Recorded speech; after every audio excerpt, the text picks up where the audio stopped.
మా latest videos కోసం మా ఈ తెలుగు న్యూస్ ఛానల్ సబ్స్క్రైబ్ చేసి గంట సింబల్ యాక్టివేట్ చేసుకోండి. రేపే పవిత్రమైన నాగుల చవితి. కార్తీక శుద్ధ చవితి నాడు నాగుల చవితి చేసుకోవటం ఆనవాయితీ.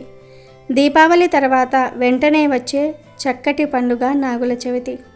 సర్పదేవతలను అంటే నాగదేవతలను ప్రసన్నం చేసుకోవడానికి, వారి అనుగ్రహాన్ని పొందడానికి ఇంతకంటే మంచి రోజు మరి ఒకటి ఉండదు. అయితే ఈ పవిత్రమైన నాగుల చవితి రోజున ప్రాణం పోయిన ఈ 5 తప్పులు చేయకండి. తెలియక నాగుల చవితి రోజు ఈ తప్పు పనులు చేస్తే మాత్రం తీవ్రమైన కష్టాలను ఎదుర్కోవాల్సి వస్తుంది. సర్పదేవతల ఆగ్రహానికి గురి కావాల్సి వస్తుంది. నాగదేవతల శాపానికి గురి కావాల్సి వస్తుంది. ఇంట్లో ప్రశాంతత లోపిస్తుంది. అనారోగ్య సమస్యలు చుట్టుముడతాయి. ముఖ్యంగా ఆర్థిక సమస్యలు వస్తాయి. చేతిలో పైసా కూడా మిగలదు. లక్ష్మీదేవి మన ఇంటి గడప తొక్కడానికి కూడా ఇష్టపడదు. కనుక ప్రాణం పోయినా సరే ఈ నాగుల చవితి రోజున ఈ పనులను అస్సలు చేయవద్దు. చాలామంది తెలియక ఈరోజు ఈ పనులు చేసి తర్వాత ఫ్యూచర్లో ఎన్నో బాధలు పడుతూ ఉంటారు. నాగుల చవితి రోజు ఈ తప్పు పనులను చేస్తే కోరి కోరి సర్పదోషాలు తెచ్చుకున్నట్లుగా అవుతుంది. కష్టాల పాలవుతారు. మరి ఇంతకీ నాగుల చవితి రోజు చేయకూడని ఆ పనులు ఏమిటో ఇప్పుడు మనం ఈ వీడియోలో వివరంగా తెలుసుకుందాం. ఫ్రెండ్స్, ఫస్ట్ అయితే కామెంట్ బాక్స్లో ఓం నాగేంద్ర స్వామినే నమః అని కామెంట్ చేయండి. అలాగే ఈ వీడియోకి ఒక లైక్ కొట్టి మాకు సపోర్ట్ చేయండి. కార్తీక శుద్ధ చతుర్థి రోజు నాగుల చవితి పండుగ జరుపుకుంటారు. దీపావళి తర్వాత వెంటనే వచ్చే చక్కటి పండుగ నాగుల చవితి. కార్తీక మాసం శివకేశవులకే కాక సుబ్రహ్మణ్యేశ్వర స్వామి వారికి కూడా విశేషమైనదిగా చెప్పుకోవచ్చు. ఈ మాసం పేరే కార్తికేయుని ప్రాముఖ్యతను తెలియజేస్తుంది. అందుచేత ఈ మాసంలోని శుద్ధ చవితి నాడు సర్పరూప సుబ్రహ్మణ్యేశ్వర స్వామిని పూజించాలి. ఈ రోజును నాగుల చవితి మహా చతుర్థి అంటారు. ఈరోజు పచ్చి చలిమిడి చిమ్మిలి చేసుకొని ఆవు పాలు, పువ్వులు, పండ్లు కూడా తీసుకొని పాము పుట్ట దగ్గరకు వెళ్ళి నాగదేవతకు దీపారాధన చేసి పూజ చేసి పుట్టలో ఆవు పాలు పోసి చలిమిడి చిమ్మిలి కూడా వేసి 2 మతాబులు, కాకర పువ్వులు లాంటివి వెలిగించుకుంటూ ఉంటారు. పుట్ట దగ్గరకు వెళ్ళటం అలవాటు, ఆచారం లేని వారు ఈరోజు ఇంట్లోనే పూజ చేసుకుంటూ ఉంటారు. సంతానం కోసం ప్రార్థన చేయాలంటే సుబ్రహ్మణ్యేశ్వర స్వామివారినే వేడుకోవాలి. ఎందుకంటే సంతాన సంబంధమైన సమస్యలను పరిష్కారం చేసేది సర్పరూప సుబ్రహ్మణ్యేశ్వర స్వామియే అని భక్తుల నమ్మకం. సుబ్రహ్మణ్య స్వామిని స్త్రీలు ఆరాధిస్తే శుభప్రదమైన సుఖ సంతానము కలుగుతుంది. అదే కన్నెపిల్లలు ఆరాధిస్తే మంచి భర్త లభించునని విశ్వాసము. ఈ విధమైన నాగుల ఆరాధన ఈనాటిది కాదు, యుగాల నాటిది. సౌభాగ్యానికి, సంతాన ప్రాప్తికి సర్పపూజ చేయుట అనేది లక్షల సంవత్సరాల నాడే ఉన్నట్లు మన పురాణాల్లో ఎన్నో గాథలు కానవస్తూ ఉన్నాయి. నాగుల చవితి అంటే కేవలం పుట్టలో పాలు పోసి మొక్కుకుని వచ్చేయటం మాత్రమే కాదు. ఆ రోజు మనం పాటించే నియమనిష్టలు, మన ప్రవర్తన, మన ఆలోచన విధానం కూడా చాలా ముఖ్యం. నాగదేవతలు అత్యంత శక్తివంతులు, చాలా సున్నితమైన మనస్తత్వం కలవారు. చిన్న అపచారం జరిగినా వారు సహించలేరు. అందుకే మన పెద్దలు నాగుల చవితి రోజున చాలా పద్ధతిగా భక్తి శ్రద్ధలతో ఉండాలని చెప్పారు. నాగుల చవితి రోజు పొరపాటున కూడా కొన్ని తప్పు పనులను చేయకూడదని శాస్త్రాల్లో చెప్పారు. ఈ నాగుల చవితి రోజున ఏ జీవిని హింసించకూడదు. ముఖ్యంగా పాములు లేదా పామును పోలిన జీవులైన తొండలు, బల్లులు వంటి వాటికి హాని తలపెట్టడం మహాపాపం. ఈరోజు పొరపాటున కూడా వాటిని కొట్టడం కానీ చంపటం కానీ చేయకూడదు. ఒకవేళ ఇంట్లో కనిపిస్తే వాటికి దండం పెట్టుకుని నెమ్మదిగా బయటకు పంపే ప్రయత్నం చేయాలి, కానీ కర్ర తీసుకొని వెంట పడకూడదు.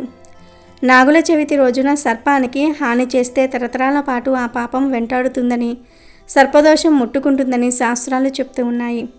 కాబట్టి ఈరోజు పాములను కానీ, తొండములను కానీ, బల్లులను కానీ కొట్టడం, చంపడం వంటి పనులు చేయవద్దు. నాగుల చవితి రోజు డబ్బు విషయంలో కూడా చాలా జాగ్రత్తగా ఉండాలి. ఈ రోజున అప్పు ఇవ్వటం కానీ, అప్పు తీసుకోవటం కానీ చేయకూడదు. ముఖ్యంగా ఈరోజు ఇతరులకు అప్పు ఇస్తే ఆ డబ్బు తిరిగి రావటం చాలా కష్టం. మన ఇంట్లో ఉన్న లక్ష్మీదేవిని మన చేతులారా బయటకు పంపినట్టే అవుతుంది.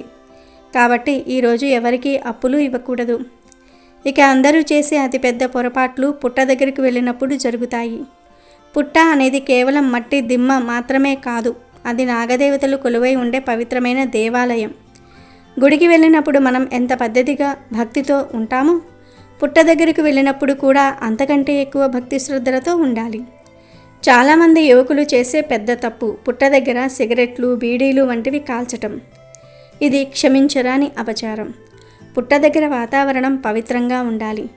పొగను వదలటం అంటే ఆ పవిత్రతను మన చేతులారా నాశనం చేయటమే. గుడిలోని గర్భముడి ముందు నిలబడి ఎవరైనా పొగ తాగుతారా? లేదు కదా. పుట్టను కూడా గర్భగుడిలాగే భావించాలి. అక్కడ పొగ తాగితే నాగదేవతలకు విపరీతమైన కోపం వస్తుంది. దాని ఫలితంగా శ్వాసకోశ సంబంధిత వ్యాధులు, ఊపిరితిత్తుల సమస్యలు వస్తాయి. సంపాదించిన డబ్బంతా ఆసుపత్రులకే పోతుంది. అందుకే పుట్టకు కనీసం 100 అడుగుల దూరంలో ఉన్నంత వరకు కూడా ఇటువంటి దురలవాట్లకు దూరంగా ఉండాలి. ఇది కేవలం పురుషులకే కాదు, ఎవరికైనా సరే ఈ నియమాన్ని తప్పక పాటించాలి. ఇక స్త్రీలు కూడా పుట్ట దగ్గర చాలా జాగ్రత్తగా ఉండాలి. నాగదేవతల పూజకు వెళ్ళేటప్పుడు స్త్రీలు ఎట్టి పరిస్థితుల్లోనూ తల విరబూసుకొని వెళ్ళకూడదు. అంటే చాలామంది ఆడవారు జుట్టుకు క్లిప్ పెట్టేసి లూజ్ హెయిర్ వదిలేసి వెళ్ళిపోతూ ఉంటారు. కానీ అది మహాపాపం. జుట్టును విరబూసుకోవటం అనేది అశుభానికి, అమంగళానికి సంకేతం. పుట్ట దగ్గరకు వెళ్ళేటప్పుడు చక్కగా జడ వేసుకొని లేదా ముడి వేసుకొని అందులో పువ్వులు పెట్టుకొని వెళ్తే అది పవిత్రతకు, సౌభాగ్యానికి చిహ్నం. తల విరబూసుకొని వెళితే ప్రతికూల శక్తులను మనమే ఆహ్వానించినట్టు అవుతుంది. నాగదేవతలు దీనిని అస్సలు సహించరు. దీనివల్ల వైవాహిక జీవితంలో సమస్యలు, సంతాన సంబంధిత ఇబ్బందులు ఎదురవుతాయని పండితులు హెచ్చరిస్తూ ఉన్నారు. కాబట్టి ఎంతటి ఆధునిక భావాలు ఉన్నవారైనా సాంప్రదాయాన్ని గౌరవించి తల జుట్టును పద్ధతిగా ముడివేసుకుని మాత్రమే పుట్ట దగ్గరకు వెళ్ళాలి. అంతేకాదు ధరించే దుస్తుల విషయంలో కూడా చాలా జాగ్రత్త వహించాలి. ఈ రోజుల్లో చాలామంది అమ్మాయిలు జీన్స్ ప్యాంట్లు, చిరిగిపోయినట్టుగా ఉండే ఫ్యాషన్ దుస్తులు వేసుకొని పుట్టల వద్దకు వెళ్ళిపోతూ ఉన్నారు. కానీ ఇది చాలా పెద్ద తప్పు. పుట్ట దగ్గరకు వెళ్ళేటప్పుడు సాంప్రదాయబద్ధమైన దుస్తులనే ధరించాలి. చీర కట్టుకోవటం ఉత్తమోత్తమం. ఒకవేళ అది సాధ్యం కాకపోతే పంజాబీ డ్రెస్ వంటి పద్ధతిగా ఉండే దుస్తులను వేసుకోవాలి.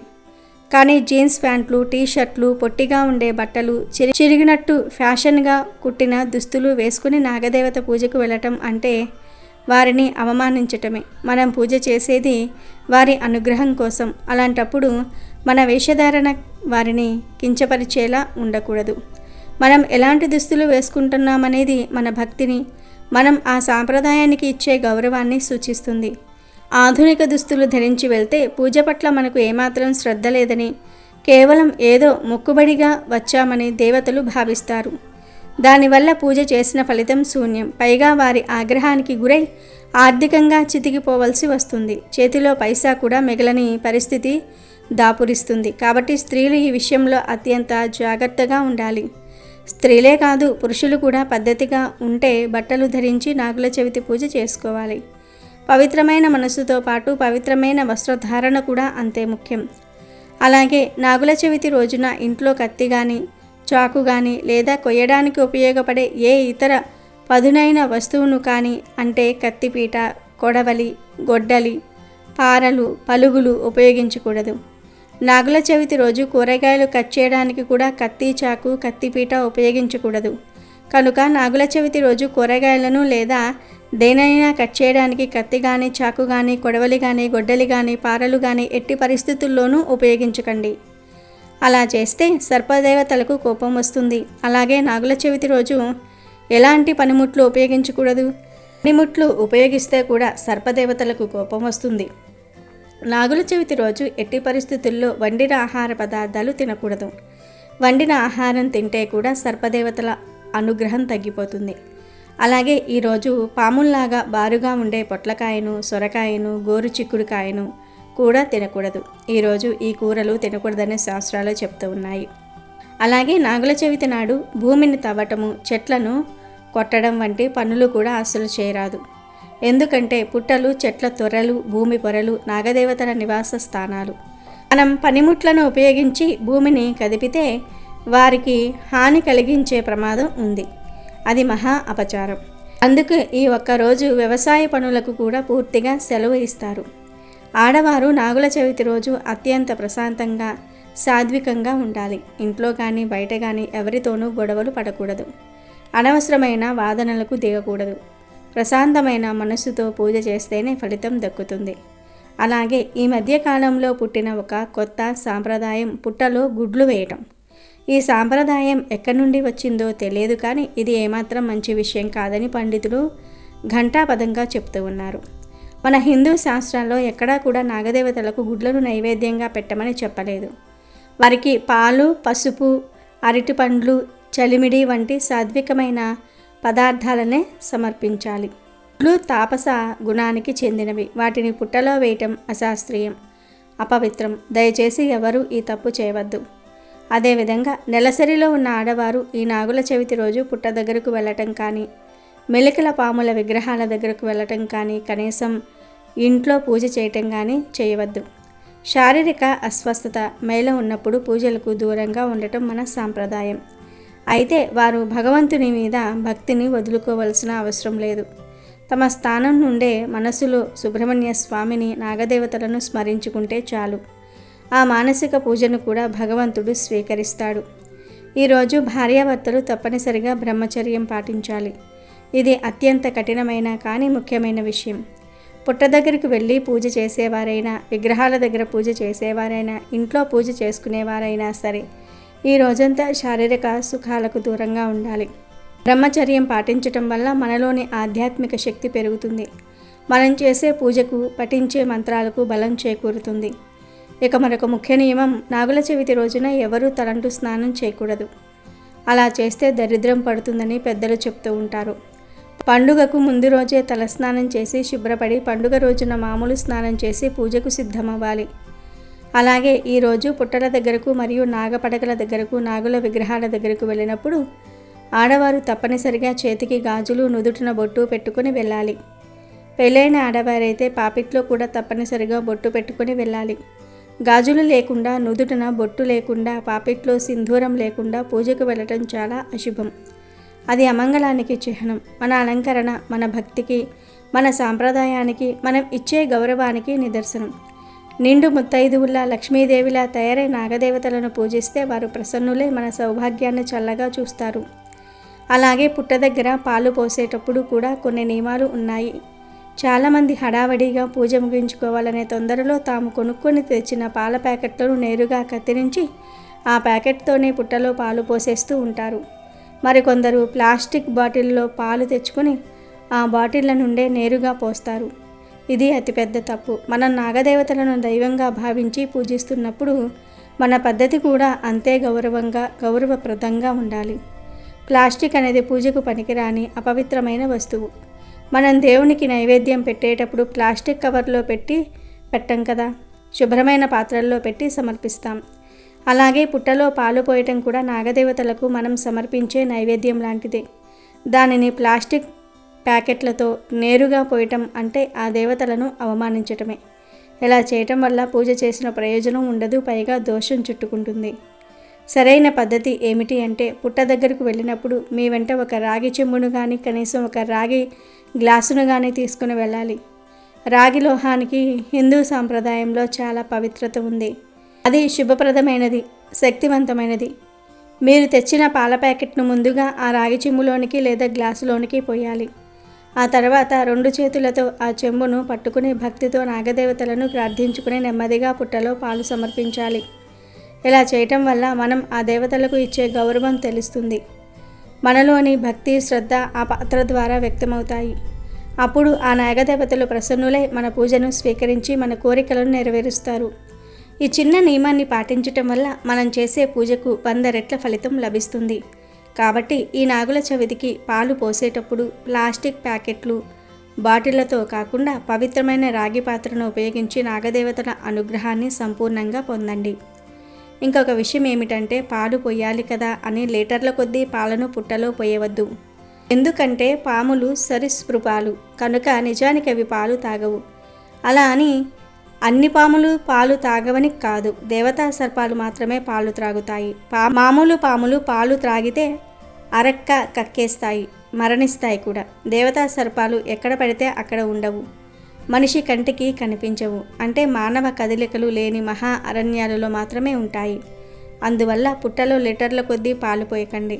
నాగజాతిని తలుచుకుని నాగదేవతలకు ప్రత్యేకంగా 1-2 చెంచాల పాలు మాత్రమే పుట్టలో పోసి మిగతావి మీరు ప్రసాదంగా స్వీకరించండి. ఈ విషయాన్ని అందరూ గుర్తుంచుకోండి. కొందరు పిల్లలు పుట్టలో కర్రలు పెట్టి తిప్పటం వంటివి చేస్తూ ఉంటారు. పెద్దలు వారిని గమనించి అలా చేయకుండా ఆపాలి. లేదంటే ఆ పాపం తల్లిదండ్రులకు కూడా తగులుతుంది. ఈ చిన్న చిన్న పొరపాట్లే మన పతనానికి కారణమవుతాయి. ఇవే నాగుల చవితి రోజు చేయకూడని తప్పులు. తెలియక ఈరోజు ఈ తప్పులు చేస్తే నాగదేవతలకు కోపం వస్తుంది. లేనిపోని కష్టాలు వస్తాయి. కోరి కోరి కష్టాలు తెచ్చుకున్నట్లు అవుతుంది. కనుక నాగుల చవితి రోజు అందరూ కూడా ఈ తప్పులు చేయకుండా జాగ్రత్తగా ఉండాలి. భారతీయులు ప్రకృతి ఆరాధకులు. భగవత్ సృష్టి అయిన ఈ జగత్తులో సకల చరాచరములు భారతీయులకు ఆరాధనీయమై పంచభూతాలతో సహా చెట్టు పుట్ట కొండ ఒక్కటేమిటి ప్రకృతిలోని అణువణువు పూజనీయాలే. ప్రకృతి పరిరక్షణ భారతీయుడు ప్రథమ కర్తవ్యంగా భావిస్తూ వేదిక సంస్కృతి అందించినవే పండుగలు. అటువంటి పండుగే కార్తీక శుద్ధ చవితి, నాగుల చవితి. శ్రీ మహావిష్ణువుకు తల్పంగా ఉండే అదృష్టం నాగజాతికి చెందిన ఆదిశేషునికే దక్కింది. పరమశివుని ఆభరణాలుగా వెలుగొందిన 4 పన్నంగా భూషణునిగా కీర్తింపబడడానికి కారకులయ్యారు. వినాయకుడికి, భైరవునికి నాగులే యజ్ఞోపవీతాలు. కర్మ సాక్షి సూర్యుని రథానికి గల అశ్వాలకు నాగులే పగ్గాలుగా ఉన్నాయి. క్షీరసాగర మదనంలో అమృతాన్ని అందుకునేందుకు మందర పర్వతాన్ని కవ్వంగా చేసుకుని చిలకడానికి వాసుకి అనే సర్పమే తాడుగా నిలిచింది. శనీశ్వరుని ఆయుధం కూడా సర్పమే. నాటి యుద్ధాలలో నాగాస్త్రానికి గల ప్రాముఖ్యత అంతా ఇంతా కాదు. రామ లక్ష్మణులు నాగాస్త్రానికి బంధింపబడ్డ వైనం అందరికీ తెలిసిందే. అటువంటి నాగులను పూజించడానికి ఏర్పాటు చేసిన పవిత్రమైన రోజు నాగుల చవితి. పూర్వం మణిపురంలో ఒక గౌడ బ్రాహ్మణుడు ఉండేవాడు. నాగుల చవితి మహత్యం అతనికి తెలియదు. ఆనాడు భూమి దున్నకూడదని, గోతులు తవ్వకూడదని, పారతో మన్ను పొడిచి ఎత్తకూడదని, మొక్కలు మొదలైనవి పీకకూడదని, ఏమీ మంట పెట్టకూడదని, రొట్టె మొదలుగునవి కాల్చి పక్వం చేయకూడదని అతనికి తెలియదు. అందుచేత అతడు నాగుల చవితి రోజు మామూలుగా దున్నడానికి పొలం వెళ్ళాడు. దున్నటం ప్రారంభించాడు. పొలంలోని ఒక కొలుగులో నాగిని అంటే ఆడపాము పిల్లల్ని దాచింది. బ్రాహ్మణుడు దున్నుతూ ఉండగా నాగలి కర్రకు తగిలి ఆ పిల్లలు చనిపోయారు. నాగుపాము పిల్లలు చనిపోయిన విషయం బ్రాహ్మణుడికి తెలియదు. తాను పొలం దున్నుకొని వెళ్ళిపోయాడు. కొంతసేపటి తర్వాత బయటికి పోయి ఉన్న నాగిని వచ్చి తన పిల్లలన్నీ చచ్చిపోయి ఉండటం చూసింది. దాంతో దానికి కోపం వచ్చింది. తన పిల్లల్ని చంపిన వ్యక్తిని వెతకడానికి బయలుదేరింది. తిరిగి నాగిని ఆ గౌడ బ్రాహ్మణుని ఇంటికి వచ్చింది. అతని నాగలి కర్ర మీద రక్తం మరకలు ఉండటం చూసింది. దాంతో ఆ పాముకు ఆ బ్రాహ్మణుడే తన పిల్లల్ని చంపి ఉంటాడని నిశ్చితాభిప్రాయం కలిగింది. దాంతో ఆ పాము నిద్రపోతూ ఉండగా ఆ బ్రాహ్మణుని, అతని కుటుంబం వారిని అందరినీ కూడా కరిచి చంపివేసింది. ఆ గౌడ బ్రాహ్మణుడి కూతురు పొరుగు పల్లెలో కాపురం చేస్తూ ఉంది. ఆ బ్రాహ్మణుడి కుటుంబం అంతా కూడా నాశనం చేయాలంటే ఆమెను కూడా చంపాలి కదా. అందుకని ఆ పాము బ్రాహ్మణుడి కూతురుని చంపుదామని ఆమె ఉంటున్న ఊరికి బయలుదేరింది. అలా ఆ ఊరి వెళ్ళిన పాము ఆ బ్రాహ్మణుడి కూతురు ఇంటికి వెళ్ళేసరికి ఆమె తన ఇంటి గోడ మీద నాగుల్ని చిత్రించి వానికి చిమ్మిలిని, కలివిడిని నివేదన చేసి యథాశక్తిగా శాస్త్రోక్తంగా పూజిస్తోంది. దాంతో పాము పూజ పూర్తయ్యేంత వరకు వేచి ఉందాం అనుకుంది. అంతలో దానికి ఆకలి వేసి అక్కడ పూజల్లో ఉంచిన నైవేద్యాన్ని ఆరగించటంతో ఆ నాగినికి తృప్తి, సంతోషము కలిగాయి.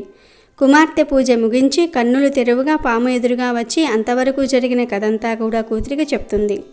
ఆమె క్షమాపణ అడుగగా పాము క్షమిస్తుంది. దాంతో బ్రాహ్మణుడి కూతురు తన కుటుంబ సభ్యులను బ్రతికించుకునే సాధనం చేయమని పామును పరిపరి విధాలా ప్రార్థిస్తుంది. అంతటా పాము ఆమె చేతికి ఒక విధమైన అమృతం ఇచ్చి దానిని చనిపోయిన వారి కళేభరాల మీద చల్లమంటుంది. అలా చల్లితే వారు బ్రతుకుతారని చెప్పింది. ఈలోగా మణిపురంలోని వారు ఆ బ్రాహ్మణుడు ఎంతసేపటికి లేవకపోవటంతో ఆశ్చర్యపోతూ తలుపు బద్దలు కొట్టి లోపల ప్రవేశిస్తారు. అదే సమయంలో ఆ బ్రాహ్మణుడి కూతురు అక్కడికి వచ్చింది. పాము ఇచ్చిన అమృతం వారి మీద చిలకరించి వారిని బ్రతికించింది. అప్పుడు ఆమె జరిగిన వృత్తాంతమంతా కూడా చుట్టాలకు చెప్పి కార్తీక చతుర్థి నాడు నాగుల చవితి వ్రతం చేయమని ఉపదేశిస్తుంది. ఇది నాగుల చవితి విశిష్టతను తెలియజేసే కథ. నాగుల చవితి పూజను 3 రకాలుగా చేసుకోవచ్చు. మొదటిది పుట్ట దగ్గర చేసుకోవచ్చు, లేదా నాగదేవతల విగ్రహాలు, జంట నాగుల విగ్రహాల దగ్గర చేసుకోవచ్చు. ఇవేమీ కుదరకపోతే ఇంట్లో కూడా చేసుకోవచ్చు. మొదటగా నాగుల చవితి రోజు పుట్ట దగ్గర ఏ విధంగా పూజ చేయాలి అనే విషయాన్ని తెలుసుకుందాం. నాగుల చవితి రోజు ముందుగా తలస్నానం చేసి నూతన వస్త్రాలు ధరించి పుట్ట దగ్గరకు వెళ్ళాలి. పుట్ట దగ్గరకు వెళ్ళగానే పసుపు కలిపిన నీటితో పుట్టను అభిషేకించాలి. అంటే నీళ్ళల్లో పసుపు కలిపి ఆ పసుపు నీళ్లను పుట్ట మీద చల్లాలి. ఆ తర్వాత కొద్దిగా బియ్యపిండి, పసుపు, కుంకుమను పుట్ట మీద చల్లాలి.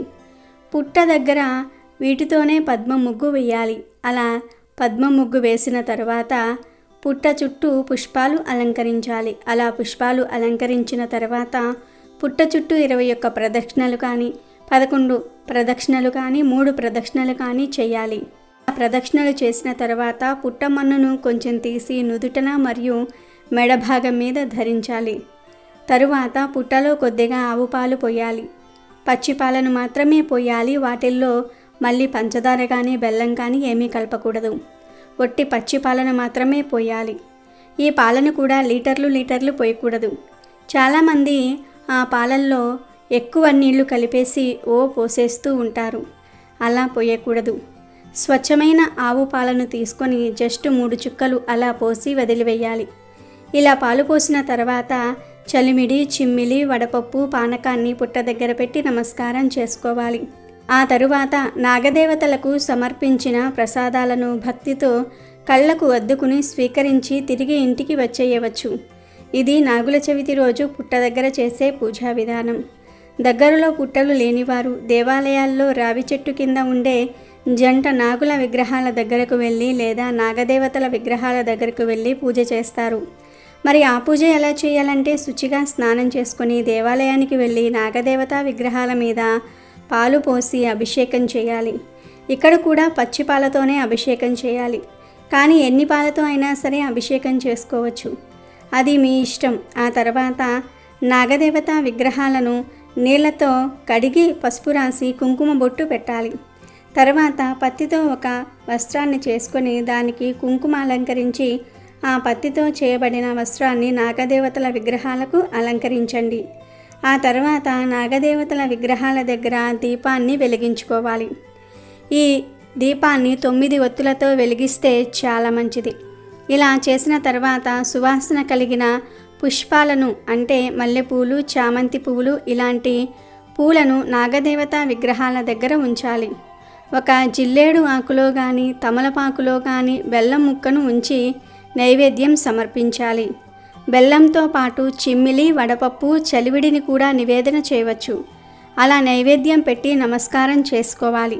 తర్వాత ఈ ప్రసాదాన్ని స్వీకరించి తిరిగి ఇంటికి వచ్చేయవచ్చు. నాగుల చవితి నాగుల విగ్రహాల దగ్గర చేసుకునే పూజా విధానం ఇది. పుట్ట కానీ, నాగుల విగ్రహాలు కానీ దగ్గరలో లేనివారు ఇంటిలోని నాగుల పడగలను పూజించుకోవచ్చు. అది కూడా లేకపోతే బియ్యపిండితో నీటిని కలిపి పాము షేపు వచ్చేలాగా 3 సర్పాలను తయారు చేసుకోండి. ఆ సర్పాలను ఒక ప్లేట్లో తమలపాకులో పెట్టి పూజా మందిరంలో పెట్టి పూజ చేసుకోవచ్చు. ముందు స్నానం చేసి మంచి వస్త్రాలను ధరించి పడగలను తయారు చేసుకొని వాటిని పసుపు కుంకుమలతో అలంకరించి పూజ చేసుకోవాలి. ఒక దీపం వెలిగించి పూలతో పూజ చేయాలి. ఇలా పూజ చేసే సమయంలో ఓం నాగేంద్ర స్వామియే నమః అనే మంత్రాన్ని పఠించాలి. చివరిగా చలిమిడి, చిమ్మిలి, వడపప్పు, పానకం నివేదన చేసి ఆ ప్రసాదాన్ని కుటుంబ సభ్యులంతా కూడా స్వీకరించాలి. ఈరోజు ఆడవారు, మగవారు అంటే దంపతులిద్దరూ కలిసి పుట్ట దగ్గర, నాగుల విగ్రహాల దగ్గర లేదా ఇంటిలోనో తప్పనిసరిగా పూజ చేయాలి.